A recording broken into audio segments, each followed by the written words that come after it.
Thank you very much for visiting my channel.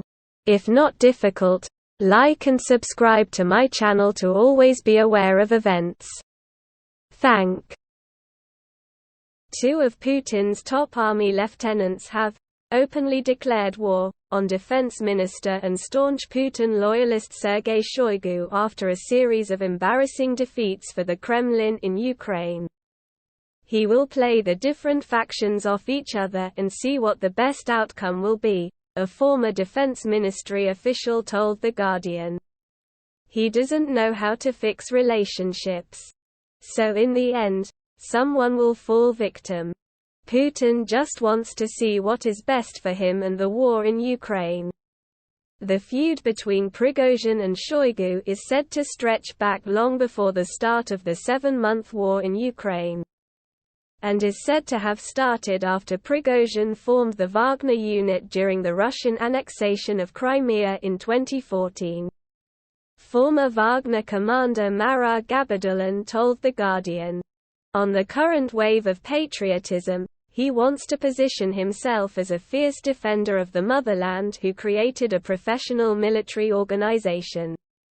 He wants to show that he can fight better than the regular army. We always had tensions with the Ministry of Defense. We really didn't like each other."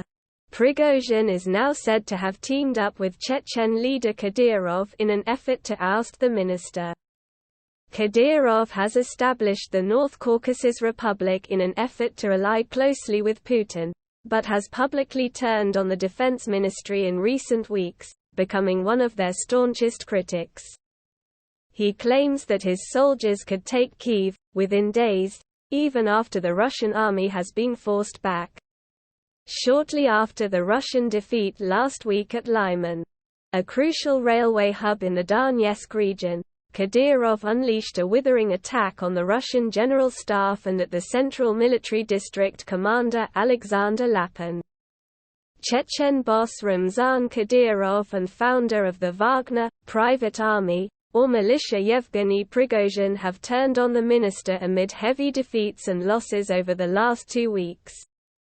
In a series of messages on Telegram last week, the unlikely duo teamed up to launch scathing attacks on defense strategy.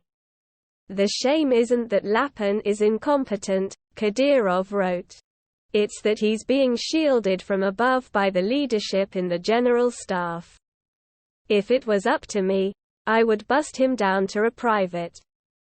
Take away his medals and send him with a rifle to the front in order to cleanse his shame in blood. Military nepotism will not lead anywhere good," he added. Prigozhin added, "Beautiful, Ramzan. Keep it up. These punks should be shipped to the front barefoot with machine guns." Putin famously pits his inferiors against one another, a cunning strategy which prevents anyone getting too ambitious against him, but also breeds bitter rivalries at a time the nation is looking increasingly foolish on the national stage.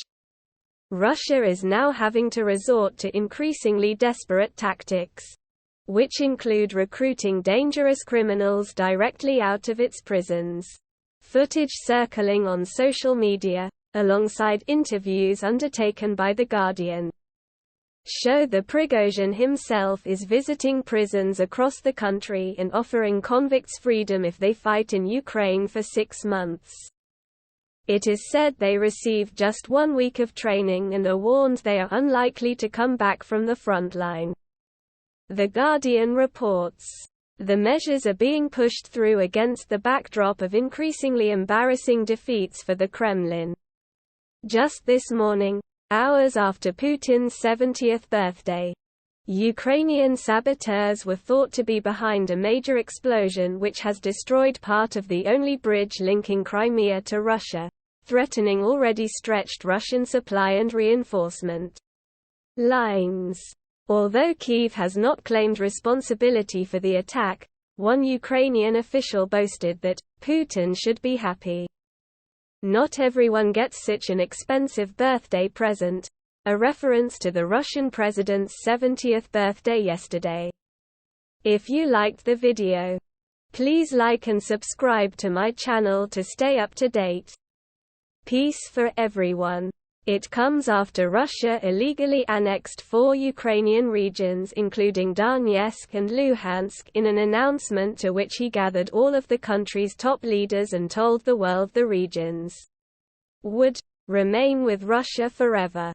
But just 24 hours later, there was clear evidence Ukraine was making major gains in the regions, recapturing land that Putin had just claimed as part of Russia. Who is an easy target to blame for Russia's poor military results? The Kremlin is turning to increasingly desperate measures in order to save face and try and halt the Ukrainian advance.